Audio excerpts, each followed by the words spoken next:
अस्सलाम वालेकुम नाजरीन, किचन कैसल कुकिंग कंपटीशन में आप सबको खुशामदीद कहती हूँ। मैं हूँ आपकी मेज़बान सहरिश रिजवी और आप देख रहे हैं किचन कैसल कुकिंग कंपटीशन। तो नाजरीन, सबसे पहले तो आप कल जो हमारे पार्टिसिपेंट ने खाना बनाया जो कि बहुत मज़े का था, कल हमने अपने पार्टिसिपेंट को दी थी कच्चे केले का सालन। हमारे जजेस ने उनको रेसिपी दी थी और आज देखते हैं आज हमारे जजेस ने इनको क्या टास्क दिया है। सबसे पहले तो हम अपने मेहमानों से थोड़ा सा तारुफ करवाएंगे। हमारे साथ मौजूद हैं एक बावकार खातून जो कि समाजी शख्सियत हैं और यूनिवर्सिटी वगैरह में पढ़ा रही हैं, मिस किश्वर साहिबा। अस्सलाम वालेकुम मिस किश्वर। वालेकुम सलाम। कैसी हैं आप? अल्हम्दुलिल्लाह। और कैसा चल रहा है आपका दिन, कैसे चल रहे हैं? अल्हम्दुलिल्लाह बहुत अच्छे चल रहे हैं। और हमारे साथ मौजूद हैं हमारे मोअज़्ज़िज़ जज जो कि डेली बेसिस पे आते हैं, हमारे पार्टिसिपेंट को थोड़ी सी टेंशन देते हैं, जो कि आज भी इन्होंने बड़ी टेंशन दी हुई है। नई नई टेंशनें देते हैं, नई नई रेसिपी दे रहे हैं। अस्सलाम वालेकुम सर। वालेकुम अस्सलाम। क्या हाल हैं आपके सर? अल्हम्दुलिल्लाह। आज क्या टेंशन दी हुई आपने?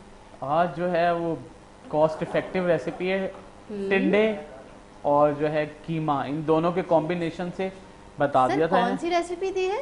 टिंडे। हाँ माजरत, यहाँ तो मुझे नहीं पसंद। हाँ यहाँ टिंड वाला भी कोई नहीं है बट जो है आज खाने टिंडे ही है। टिंडे क्यों दे दिए सर? ये बस जो है थोड़ा डोमेस्टिक रेसिपीज को भी तरजीह दी है हमने। और दूसरा आपने कहा कि किसी को टिंडे नहीं पसंद, तो आज बस मैं इन लोगों को टिंडे खिलाऊंगा और वो मजे के हो जाए और उसे पसंद आ जाए। मुझे पसंद आ गए तो आप लोग पास हो गए। हाँ। अगर मुझे नहीं पसंद आए, क्योंकि मुझे टिंडे सच में बिल्कुल भी नहीं पसंद। तो अब हम बात करते हैं अपने पार्टिसिपेंट से, क्योंकि वो बड़ी टेंशन में हैं। दोनों रेसिपी तैयार कर रहे हैं, टिंडे बना रहे हैं। अस्सलाम वालेकुम। अस्सलाम। मुस्कान, क्या हाल है आपके? ठीक ठाक। मुस्कान क्या बना रही हैं? मैं भरवा टिंडे बना रही हूँ। आपको पसंद है टिंडे?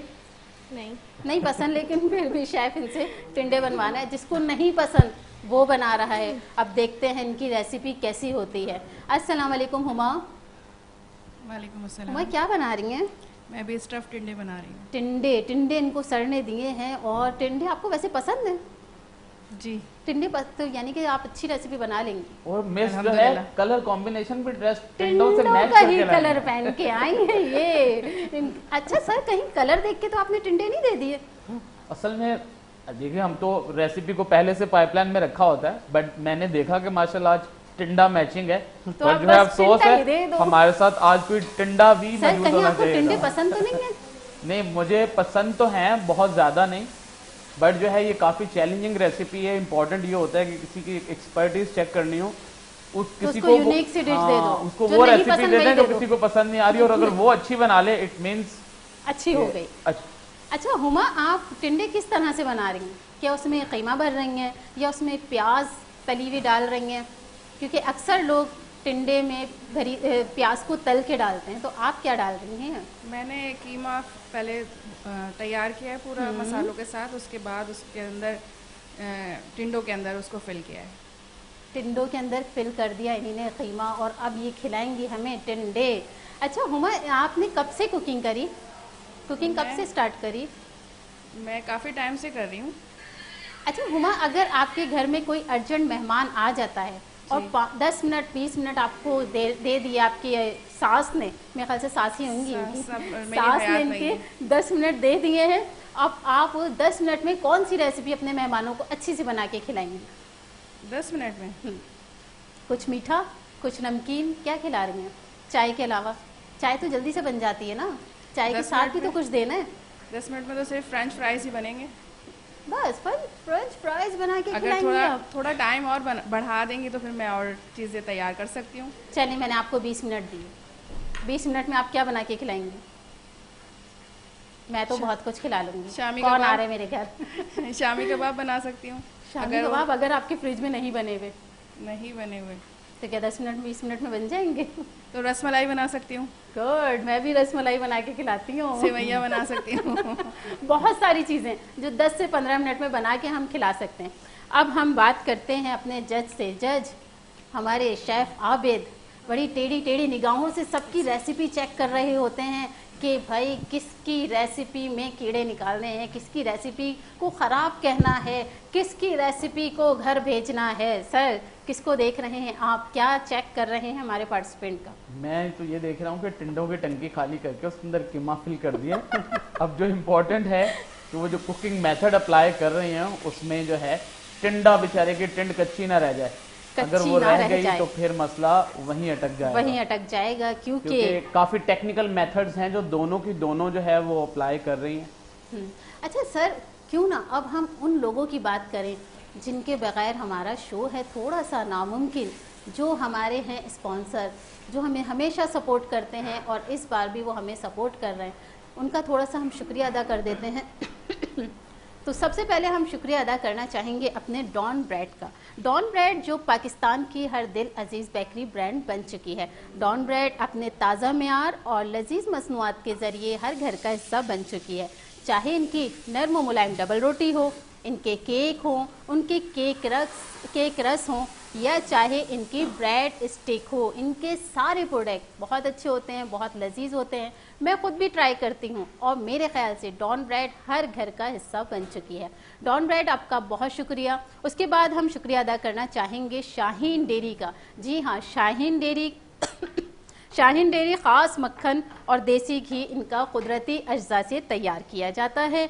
इनका मक्खन, देसी घी और ना सिर्फ इनका ग़िज़ाइयत से भरपूर होता है, बल्कि जब हम इनका देसी घी अपने खानों में डालते हैं, वाह भाई क्या अरोमा उठता है, क्या मज़ा आ जाता है। तो मैं कहूँगी इनका देसी घी आप ज़रूर ट्राई कीजिए, क्योंकि इनका देसी घी बहुत ही लजीज होता है। उसके बाद हम शुक्रिया अदा करना चाहेंगे रिवायत कुकिंग ऑयल का। जी हाँ, रिवायत कुकिंग ऑयल जायक़े और एतमाद का दूसरा नाम है। रिवायत कुकिंग ऑयल में खाना बनाने से हर निवाले में रिवायत का एहसास और हर खाने को बना देता है ये ख़ास। क्योंकि ये है बरसों की रवायत और आज का अंदाज। उसके बाद हम शुक्रिया अदा करना चाहेंगे कास्ट आयरन कुकवेयर का। जी हाँ, कास्ट आयरन कुकवेयर के जो बर्तन हैं ये आम नॉन स्टिक बर्तन नहीं हैं, बल्कि ये नेचुरली नॉन स्टिक बर्तन हैं। इसके बहुत से फ़ायदे हैं। इसमें खाना बनाने से आपके खाने में आयरन शामिल होता है। ये कुदरती तौर पर नॉन स्टिक है, ये बग़ैर केमिकल के बना है और ये नस्ल दर नस्ल चलता है। जी हाँ, इसमें हम बेकिंग भी कर सकते हैं, इसमें कुकिंग भी कर सकते हैं और हम इसमें सर्विंग भी कर सकते हैं। हम एक छोटा सा ब्रेक लेते हैं और ब्रेक के बाद फिर वापस आते हैं।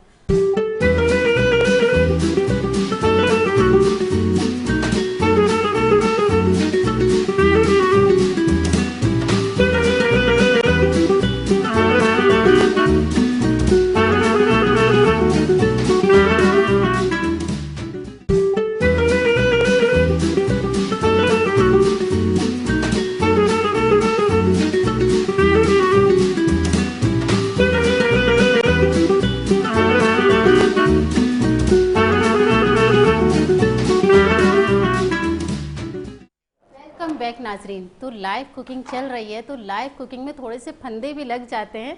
तो आज हमारे पार्टिसिपेंट ने हमें फंदे लगा दिए हैं, क्योंकि इनको सर ने दिए थे टिंडे, तो इन्हीं ने टिंडों का बदला हमसे ले लिया है। तो अब हम बात कर रहे थे अपने स्पॉन्सर की। जी हाँ, हमारे स्पॉन्सर का हम शुक्रिया अदा करना चाहेंगे। हमारे स्पॉन्सर हैं कास्ट आयरन कुकवेयर की।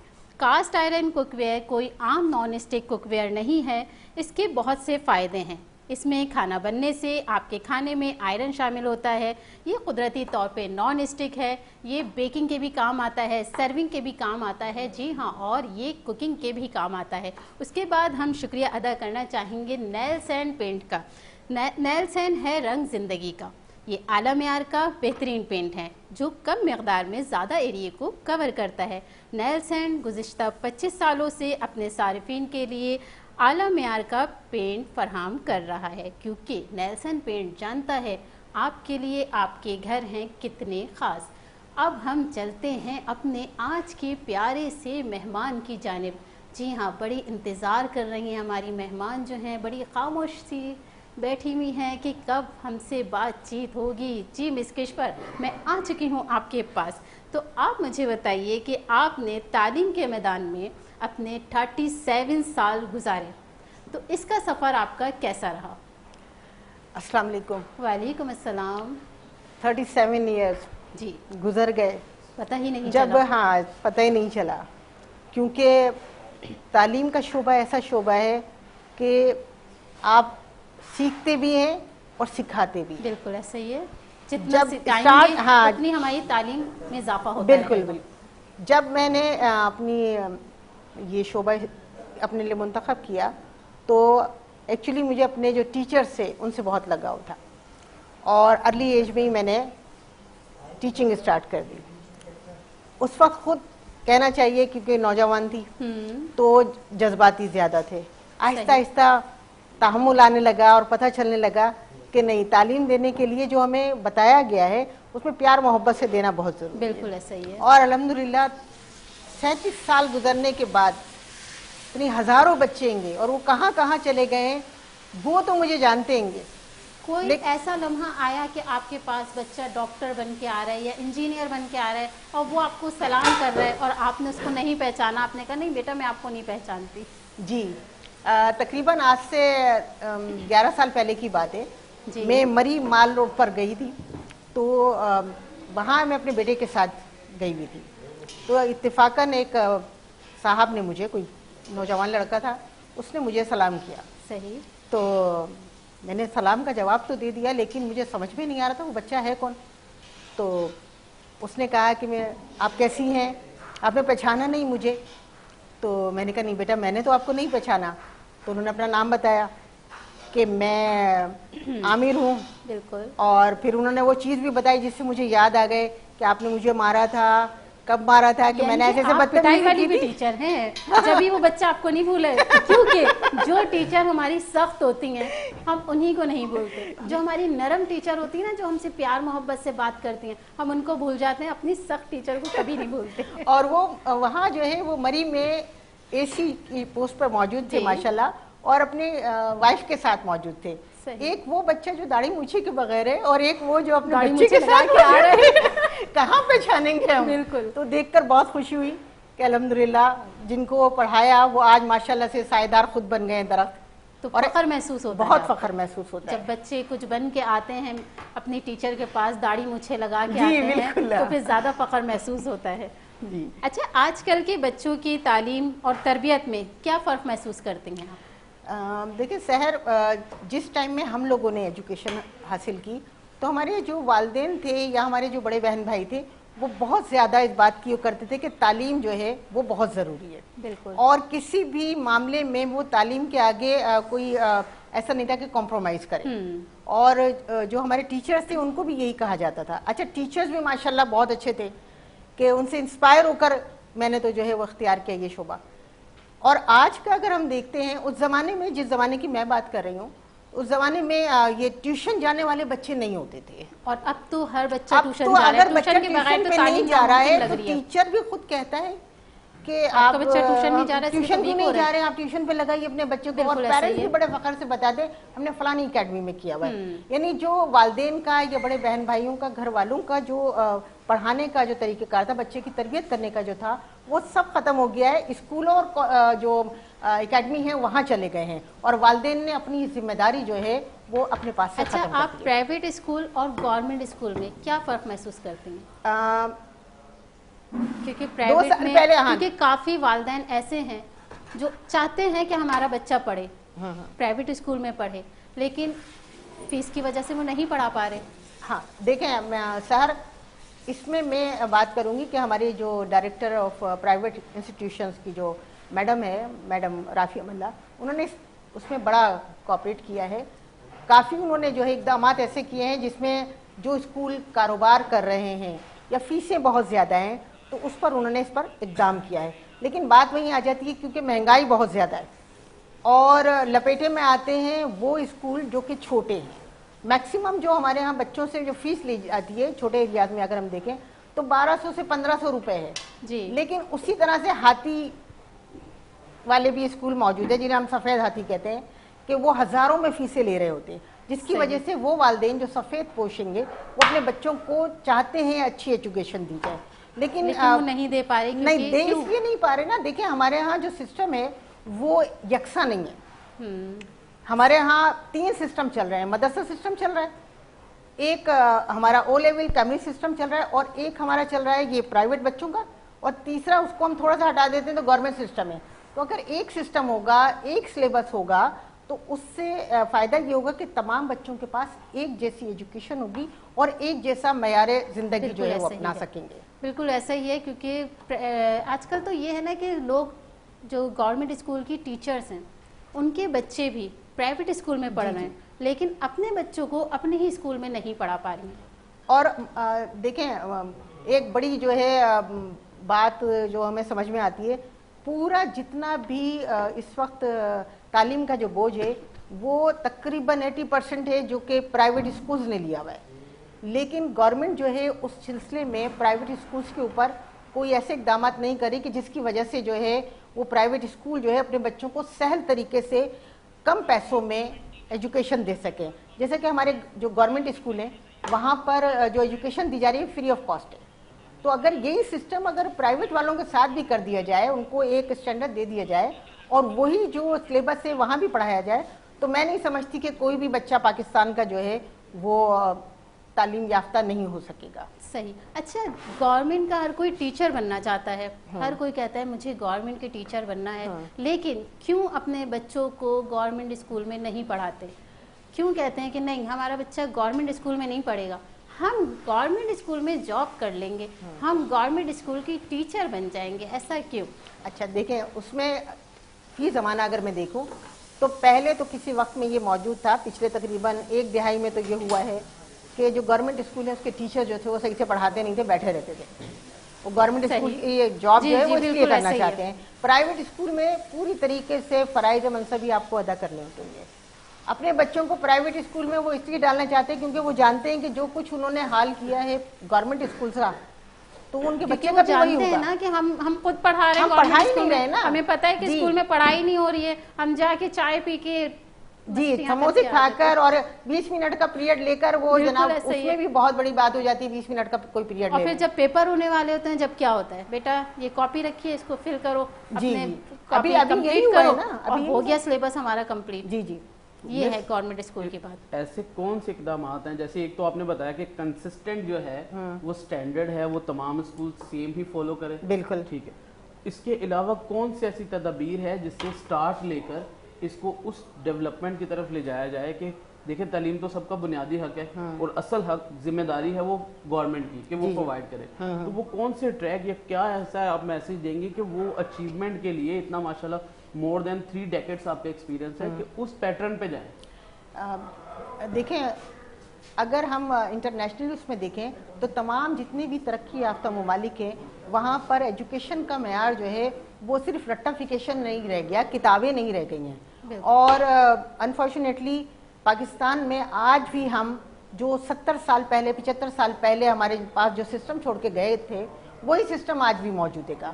तो बजाय इसके कि हम रट्टाफिकेशन करें, बच्चों को मयार ज़िंदगी की तरफ लाने के लिए अच्छी एजुकेशन आप प्रैक्टिकली देंगे।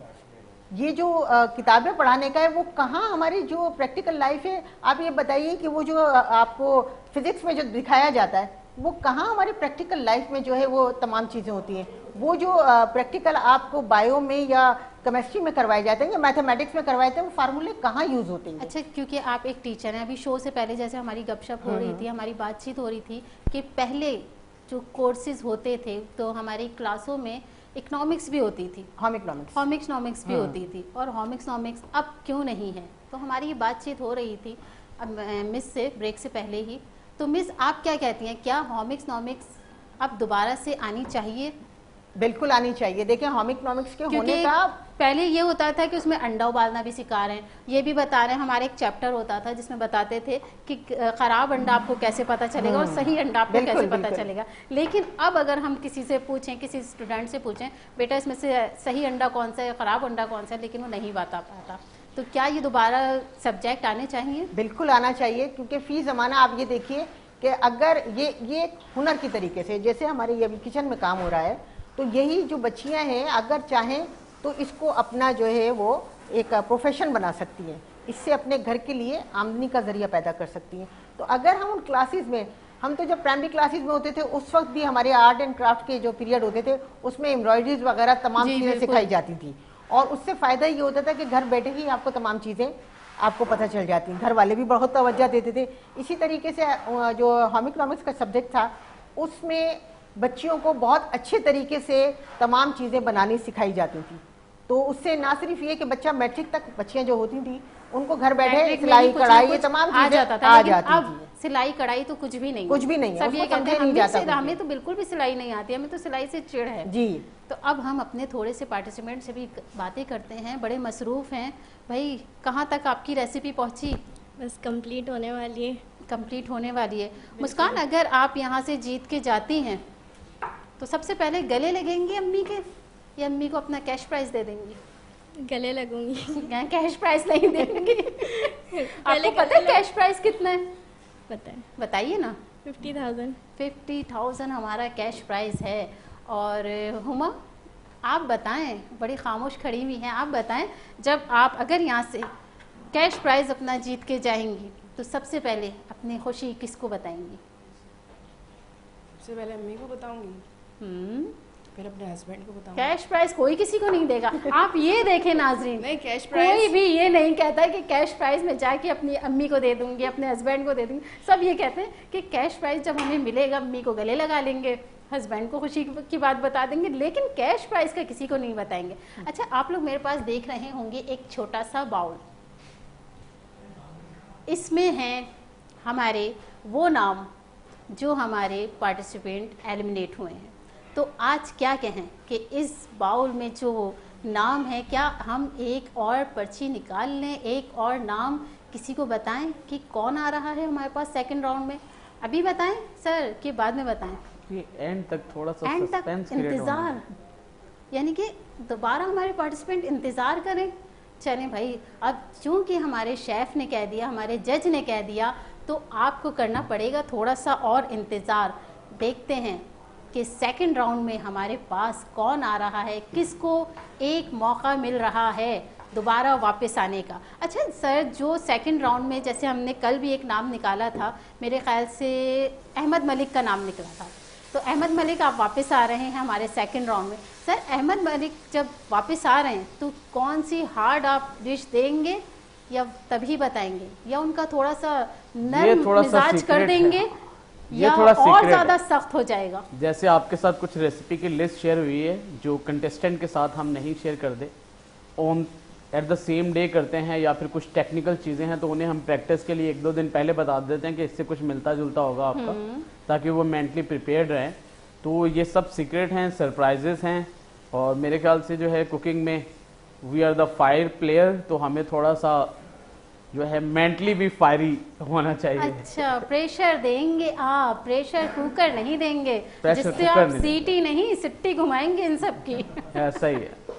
अच्छा मिस, मैं जैसे एजुकेशन के ऊपर बात हो रही थी, माशाल्लाह बहुत अच्छा मिस ने एक्सप्लेन किया। मैं थोड़ा सा अपना फीडबैक उसके ऊपर देना चाहूँगा। जी जी। कैरियर काउंसलिंग की बहुत बड़ी मिकदार में ज़रूरत है, क्योंकि हमारे यहाँ जो कैंडिडेट्स हैं वो मैट्रिक में, खैर बोर्न बेबी से स्टार्ट करते हैं, जब बेबी पैदा होता है तो सिर्फ डॉक्टर इंजीनियर ही नजर आता है घर वालों को। बिल्कुल ऐसे थोड़ा सा बड़ा होके बताते हैं पहले मुझे सीधा कर लो, उसके बाद जो है कुछ और बनाना। माँ बाप तो बहुत अरमान लेके बैठते हैं अपनी औलाद के लिए कि हमारा बेटा डॉक्टर बनेगा, इंजीनियर बनेगा। जब बेटा थोड़ा बड़ा होता है बोलते पहले इंसान बन जाओ, बोलता है कि नहीं पहले मैं कुछ और बनूंगा, पहले मैं कुछ और करके दिखाऊंगा, फिर मैं डॉक्टर इंजीनियर का सोचूंगा। माँ बाप तो बहुत उम्मीद लेके बैठते हैं अपनी औलाद से, और फिर औलाद जानती है कि वो माँ बाप के साथ क्या करती है। अच्छा मिस, 2-3 चीज़ें और मैं इसमें ऐड करूँ।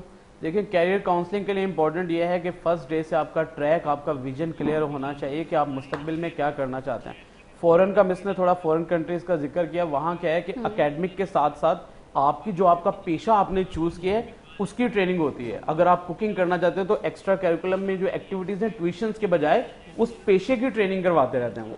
जब वो जो भी बच्चा है वो बड़ा होता है 15-16 साल तक, तब तक 8-10 साल की उसकी प्रैक्टिस हो चुकी होती है उस फील्ड की, जो उसे जो है बहुत ज्यादा हेल्प आउट कर देते हैं, क्योंकि प्रैक्टिस मेक्स अ मैन और अ वुमेन परफेक्ट। तो प्रैक्टिस बहुत ज्यादा जरूरी है। हमारे यहाँ जो सबसे बड़ी फ्लैक्चुएशन है वो ये है कि मैट्रिक बायो से या कंप्यूटर साइंस से किया, बहुत हार्ड एंड फास्ट करके उससे मैट्रिक क्लियर कर लिया। हाँ। मार्क्स अच्छे नहीं है, अच्छे कॉलेज में एडमिशन नहीं मिला, सोचा आप मेडिकल छोड़ो कॉमर्स में चले जाते हैं, मेंटली प्रिपेयर नहीं थे और टफ हो गया।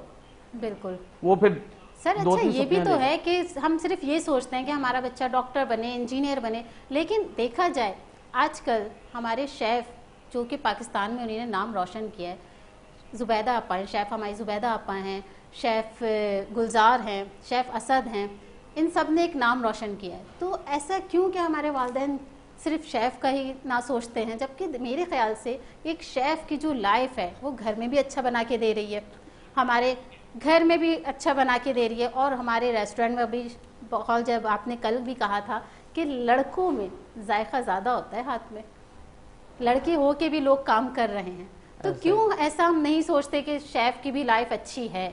देखें, मैं एक छोटी सी एग्जांपल दूंगा, आप सब अवेयर हैं, पेशा जो है ना वो एक लेवल है, उसके बाद आपकी क्यूरियोसिटी, आपकी जिद्दोजहद, आप सब जानते हैं। एक पॉलर का मैं नाम लेता हूँ, सॉरी माजरत, उम्मीद है कुछ लोग माइंड नहीं करेंगे, बट जो हेयर कटर होता है ना, हेयर ड्रेसर, उसे नाई ही कहते हैं। जी जी, मगर जब वही उठ के अपने पेशे को इतना रिफाइन करके इस लेवल पे आ जाता है तो फिर उसे लोग कहते हैं काशिज, और जिसे मुंह मांगी अमाउंट भी देते हैं। तो आप जो भी काम कर रहे हैं उसे इतनी शिद्दत के साथ करें कि कुछ ना कुछ हासिल प्रमोशन के नहीं, बट वो ऑलरेडी माशाल्लाह प्रमोटेड है। बट कहने का मकसद क्या है, पेशा कोई भी बुरा नहीं है, लोग अक्सर सोचते हैं मैं ये बन जाऊं, इसमें फील्ड में स्कोप है, इसमें जो आपको खुद इंटरेस्ट नहीं है, जो समझ में, बड़े वैसे भी कहेंगे बेटा काम वो करो जो करने में मजा है। मजे से मुराद ये है आप इंजॉय करते हैं, आप टाइम को नहीं देखते, जिस चीज में आपका दिल लगे आप वही काम करें। तो इम्पोर्टेंट है अगर कोई अपने औलाद के साथ अगर कोई मोची का काम पेशा चूज कर लेता है तो दैट्स नॉट बैड। अगर वो कल को अपनी छोटी फैक्ट्री स्टार्ट करके बाटा का ओनर बन जाता तो वहां उसे कोई मोची नहीं बोलेगा, क्योंकि वो अपने पेशे को इस लेवल पे बिल्कुल सर, अपने फैशन को प्रोफेशनल बनाएं। Passion and profession becomes a की ऑफ सक्सेस, ये एक फॉर्मेट है, एक कोटेशन है जो हम यूजुअली कैंडिडेट्स अब मैं अपनी हमारी गेस्ट जो हैं वो बड़ी खामोश सी बैठी हुई हैं, क्योंकि कुकिंग भी हो रही है और इन्हीं की ही टॉपिक पे हम बात कर रहे हैं। आप मुझे बताइए कि आपने कभी कुकिंग की, क्योंकि आप जो है वो समाजी कारकुन भी हैं जो डिफरेंट काम कर रही हैं, क्या आपको कभी घर में कुकिंग करने का मौका मिला? बहुत। सबसे अच्छी रेसिपी क्या बनाती हैं आप? सबसे अच्छी रेसिपी फिश जो है वो मेरे हाथ की बहुत पसंद तो की फिर जाती आपको है। लेके आनी चाहिए थी। इंशाल्लाह खिलाएंगे हम आपको। फिश मेरे हाथ की बहुत ज़्यादा पसंद की जाती है, और उसके अलावा जो बिरयानी है, एक मद्रासी बिरयानी बनाती हूँ मैं, तो वो बहुत ज़्यादा पसंद की जाती है। चलिए फिर हम एक छोटे से ब्रेक की तरफ जाते हैं, ब्रेक के बाद वापस आते हैं और बताते हैं कि हमारे पार्टिसिपेंट ने अपनी डिश तैयार कर ली और कौन हमारे साथ जो है वो सेकंड राउंड में जा रहा है। मिलते हैं छोटे से ब्रेक के बाद, कहीं जाइएगा मत, देखते रहिए kitchen castle cooking competition.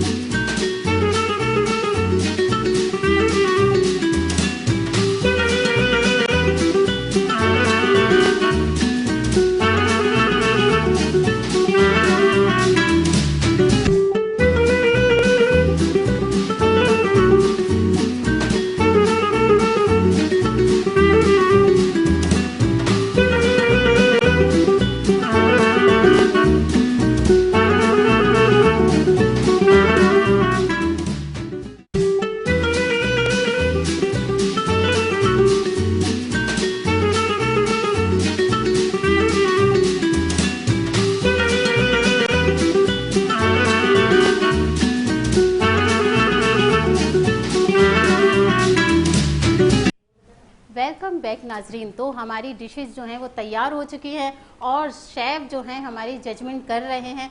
Sir कौन जा रहा है सेकंड राउंड में, किसकी डिश सबसे अच्छी है? माशाल्लाह टिंडे की रेसिपी है और टिंडे की टिंड भी नज़र आ रही है। इम्पोर्टेंट ये है कि देखें रेसिपीज़ को, अब टाइम शॉर्ट है, हमें जल्दी जल्दी करना है। ये कैंडिडेट है, मेहनत बहुत की बट थोड़ी सी तवज्जो हटी और दुर्घटना घटी, तो टिंडा नीचे से बेचारे उसकी टिंड जल गई है। दूसरा, जो टिंडा है वो सही से पका नहीं है, माइनर टाइम मैनेजमेंट का है, क्या है, या प्रेशर ले गई वो, जबकि इनके पास सफिशिएंट टाइम था माशाल्लाह। दूसरी तरफ आते हैं इस कैंडिडेट की रेसिपी की तरफ, तो ये माशाल्लाह से जो है वेल कुक्ड है और जो है फिलिंग वगैरह सब कुछ, स्पाइसेस भी बैलेंस बहुत अच्छा है। इसमें थोड़ा बॉटम बर्न हो गया है। मैं थोड़ा दिखा भी दूं ताकि थोड़ा अंदाजा हो जाए। सारे टिंडों का बॉटम बर्न हो चल गया। गया।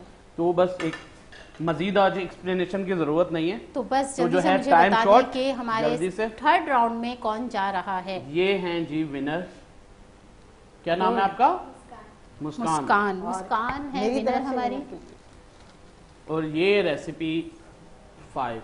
जबकि मैं बताऊं जब स्टार्ट हुआ तो मुझे लग रहा था विनर आज की ये है, क्योंकि दूसरी कैंडिडेट थोड़ा लेट हो गई थी, तो मैं ये समझ रहा था कैसे यानी कि manage हुमा के साथ हमारी K21 की जानिब से शील्ड और सर्टिफिकेट जा रहा है हुमा, और डॉन ब्रेड की तरफ से आपके साथ गिफ्ट हैम्पर भी जा रहा है। तो दिल छोटा नहीं कीजिएगा, फिर इंशाल्लाह आप आएंगी, इंशाल्लाह आपको दोबारा मौका मिलेगा और आप आइएगा ज़रूर, ठीक है।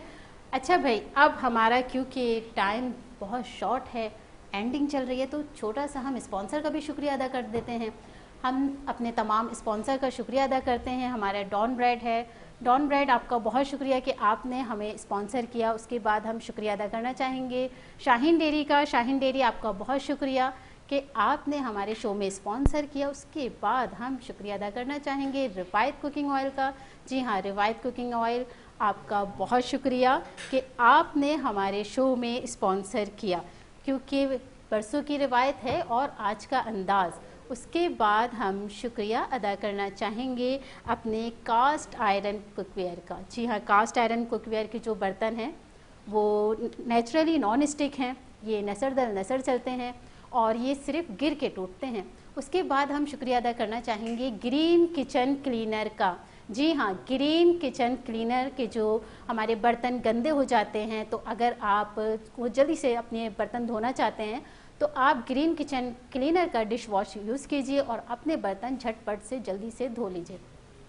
उसके बाद हम शुक्रिया अदा करना चाहेंगे नेल्सन पेंट का।